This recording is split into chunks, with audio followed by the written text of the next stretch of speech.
আলুর পরোটা অনেক খেয়েছেন বন্ধুরা। একবার এইভাবে কম তেল মশলায় আলুর পরোটা খেয়ে দেখুন। বাচ্চা থেকে বুড়ো সবাই ভীষণ পছন্দ করে খাবে। আর এই পরোটাটা সম্পূর্ণ আটা দিয়ে তৈরি করব, কারণ আটা আমাদের স্বাস্থ্যের পক্ষে উপকারী যথেষ্ট, কিন্তু ময়দার থেকে। তাই শুরু থেকে শেষ অবধি রেসিপিটা দেখার অনুরোধ রইল। ভালো লাগলে একটা লাইক করতে ভুলবেন না। চলুন দেখা যাক কিভাবে এই আটার পরোটা আলুর পুর দিয়ে তৈরি করেছি। তার জন্য এখানে পরিমাণ মতো আটা নিয়ে নিয়েছি। আটার মধ্যে নুন, চিনি, কালো জিরে আর দেব 1 চামচ রিফাইন অয়েল দিয়ে সমস্ত উপকরণ দিয়ে আটাটাকে ভালোভাবে মাখতে হবে। মাখার পর নর্মাল জল দিয়ে আর কসৌরি মেথি প্রথমে সমস্ত উপকরণ দিয়ে ভালোভাবে আটাটাকে মেখে নিতে হবে। তারপর নর্মাল জল দিয়ে আটাটা ভালো করে মেখে সুন্দর একটা সফট ডো তৈরি করতে হবে, যে আটাটা খুব বেশি নরম হবে না, আবার খুব বেশি শক্তও হবে না। মেখে অন্তত 2 থেকে 3 ঘন্টা এটাকে ঢাকা দিয়ে রেখে দেবেন। আমি সকালে রুটি এটা সন্ধ্যায় তৈরি করব। সন্ধ্যায় তৈরি করার জন্য সকালে রান্নার পরেই এটা আটাটা আমি মেখে রাখি। ভালো হয়, ভীষণ ভালো হয়, খুব সফট হয়, খেতেও ভালো লাগে। আর এখানে বন্ধুরা ছোট ছোট যে আলু, সস্তার 5 টাকা কিলো দামের যে আলুগুলো, সেইটা সিদ্ধ করে নিয়েছি। প্রেশার কুকারে সিটি ফেলে নিয়েছি, উপরের খোসাটা ছাড়িয়ে দিয়েছি। দিয়ে এইভাবে আলুটাকে ম্যাশ করে নিতে হবে। খুব সুন্দর পুর হয় এটা খেতে।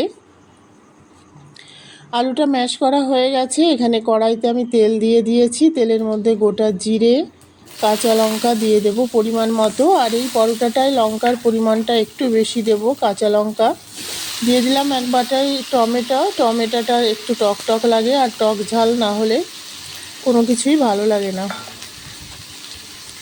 পরিমাণ মতো এর মধ্যে নুন, চিনি, হলুদ আর আদার গুঁড়ো দিয়ে দেব। যেহেতু আমার কাছে আদা কুচি নেই, আদার গুঁড়ো মানে আদার পাউডার এটা বাড়িতেই তৈরি করি।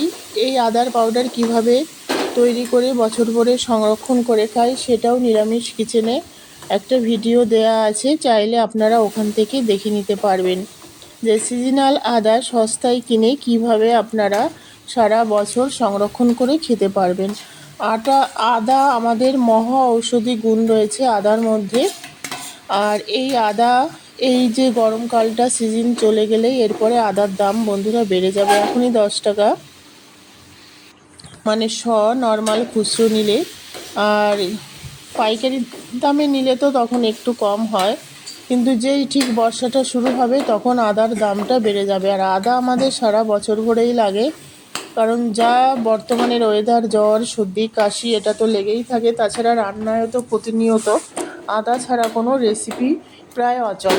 যাই হোক, সমস্ত উপকরণ দিয়ে আলুর ম্যাশ করা আলুটা দিয়ে দিলাম। এবার রোস্টেড বাদাম কিছুটা গুঁড়ো করে দিয়ে দিলাম। এর মধ্যে বাদামটা অবশ্যই দেবেন, চীনা বাদাম রোস্টেড করে, মানে ভেজে, শুকনো খোলায় ভেজে তারপর সেটাকে গুঁড়ো মানে ভাঙা ভাঙা করে দেবেন। এখানে ফ্রাই মশলা দিয়ে দিলাম।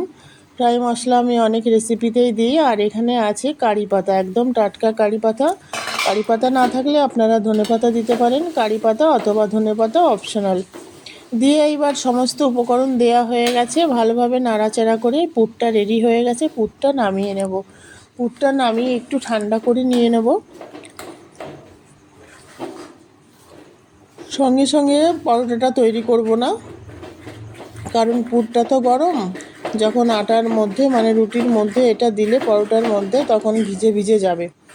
যাই হোক, পুরটা একদম রেডি হয়ে গেছে। এবার এটাকে আমি নামিয়ে নেব। এবার চলুন দেখা যাক রুটিটা কিভাবে তৈরি করি পরোটার।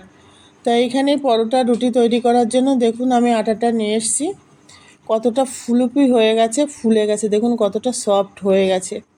এটা আবার একটু ভালোভাবে মেখে নেব। ভালো মেখে অনেকগুলি রুটি হবে, মানে পরোটা হবে, কিন্তু আমার যে কয়েকটা দরকার আমি সেই কয়েকটাই তৈরি করব। আমি 5টা পরোটা তৈরি করব এখন, তাই সমান সাইজের 5টা ছোট ছোট ডো তৈরি করে নেব একদম। তো এইভাবে 5টা ছোট ছোট ডো তৈরি করে নেব।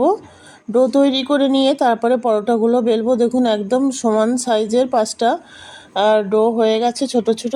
এইবার একটা বেলে আপনাদের দেখাচ্ছি কিভাবে এই পরোটাটা তৈরি করব। খেতেও ভালো লাগে, দেখতেও সুন্দর। বন্ধুরা, বলতে নেই এটা নিরামিষ কিচেন। যখন আমি পরোটাটা খাচ্ছি বা আমার মেয়ে খাচ্ছিল তখন বলছিল, মা এটায় ডিম দিয়েছো? একদম ডিম পরোটার মতো লাগছিল, কেন জানি না এতটা টেস্টি লাগছিল।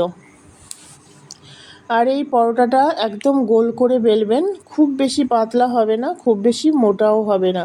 খুব বেশি পাতলা হলে একটু চামড়া টাইপের হয়ে যাবে, আর মোটা হলে তো ভালোভাবে ছ্যাঁকা হবে না। তাই মিডিয়াম নর্মাল আমরা যেভাবে রুটি তৈরি করি সেইভাবেই, তার থেকে একটুখানি মোটা করে পরোটাটা বেলবেন। দেখুন খুব সুন্দর করে একদম বড় সাইজের পরোটা হয়েছে। এইবার আমি কি করব, এটাকে ভাঁজ করে দেব মাঝখান থেকে। ভাঁজ করে দিয়ে আবার ভাঁজটাকে খুলে দেব। ঠিক অর্ধেক যে ভাঁজ হয়েছে, দুটো ভাগ হয়েছে। একটা ভাগে যে আলুর পুরটা তৈরি করে রেখেছি, একটা সাইডে ভর্তি করে আলুর পুর দিয়ে দেব। আর এই আলুর পুর ভরা এই পরোটা খেলে না বন্ধুরা দারুণ টেস্টি লাগে। এর সঙ্গে যদি আপনারা একটু বাটার দিতে পারেন বা চিজ দিতে পারেন তাহলে তো আরও ভালো লাগে। আমার কাছে কোনোটাই ছিল না, তাই কোনোটাই আমি দিতে পারিনি। দিয়ে দিলাম আলুর পুর ভর্তি করে একটা সাইডে, আর একটা সাইড ফাঁকা রইল। এইবার দেখুন কি করি, একটা ছুরি নিয়েছি, ছুরি নিয়ে একটা সাইড আমি পুরো কেটে দেবো। এইভাবে সরু সরু করে ডিজাইন, এটা সরু সরু করে কেটে দেবো। আর এটা খেতেও না, ধরে খেতেও দারুণ লাগে। এইভাবে একটা সাইড সরু সরু করে কেটে দেব, দেখতেও ভালো লাগে আর পরোটাটা খেতেও মানে অসাধারণ লাগে ধরে ধরে খেতে। দিলাম। এইবার একটা বাটিতে একটুখানি জল নেব বন্ধুরা।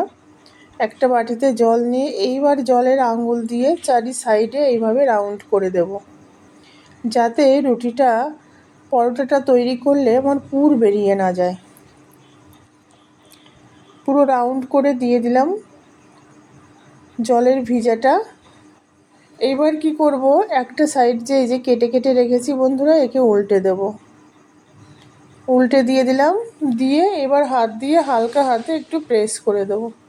দেখুন দেখতেও ভালো লাগছে, কোনো রকম কিন্তু কোনো পুর বেরিয়ে যাবে না। খুব সুন্দরভাবে ফ্রাই হবে আর একদম কম তেলে একটা স্বাস্থ্যকর পরোটা আপনারা তৈরি করে খেয়ে দেখুন, দেখবেন ভীষণ ভালো লাগবে।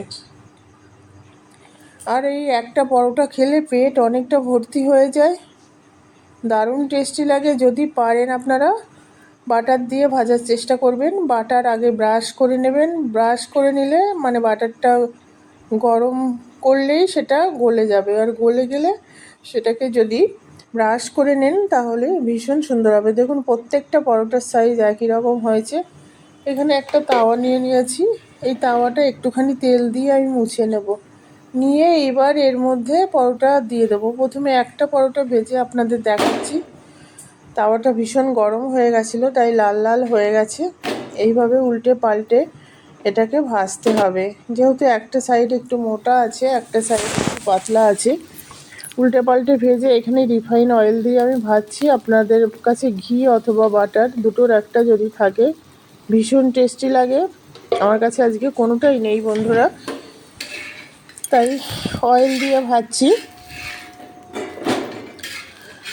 আর দেখুন কালারটা খুব সুন্দর আসে। একটু তাওয়াটা বেশি গরম হয়ে গেছিলো প্রথমটা, তো সেই জন্য একটু লাল লাল হয়ে গেছে, দেখতেই পাচ্ছেন। তো এইভাবে উল্টে পাল্টে দিয়ে ভাজবো যাতে কোথাও কাঁচা না থেকে যায়। সেইভাবে একটু ঘুরিয়ে ঘুরিয়ে গ্যাসের ফ্লেম মিডিয়াম টু লো করে দিয়ে একটু ঘুরিয়ে ঘুরিয়ে ভালোভাবে ভেজে নিতে হবে, তাহলেই কিন্তু একদম রেডি হয়ে যাবে পরোটা। দেখুন বড় বিগ সাইজ পরোটা। এইবার তাওয়াটা যেহেতু বড়, আমি দুটো করে দিয়ে ভাজবো। দেখুন দুটো করে দিয়ে ভাজলে ইজিলি এটা ভাজা যায়। ঠিক একইভাবে উল্টে পাল্টে দিয়ে প্রথমে একটু ভেজে নিতে হবে। উল্টে পাল্টে দিয়ে প্রথমে একটু ভেজে নিয়ে আবারও ওই 1 চামচ তেল দিয়ে এটাকে আমি ভাজবো। তো বন্ধুরা কেমন লাগলো কমেন্টস করে জানাবেন।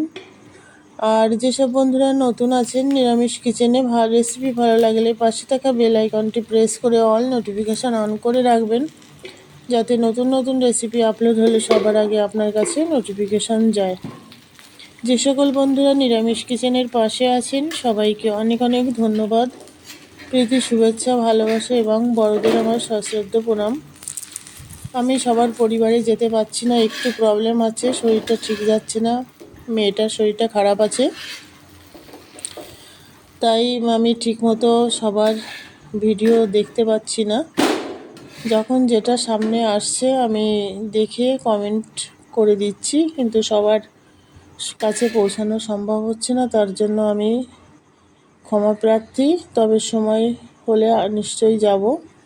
সবাই খুব ভালো থাকবেন, সুস্থ থাকবেন, সুরক্ষিত থাকবেন। আর এখন ওয়েদার চেঞ্জের সময়, চারিদিকে জ্বর, সর্দি, কাশি হচ্ছে। সবাই যার যার নিজেদের খেয়াল রাখবেন, পরিবারের সকলের খেয়াল রাখবেন। Tata, bye bye. আবার দেখা হবে নতুন রেসিপি নিয়ে।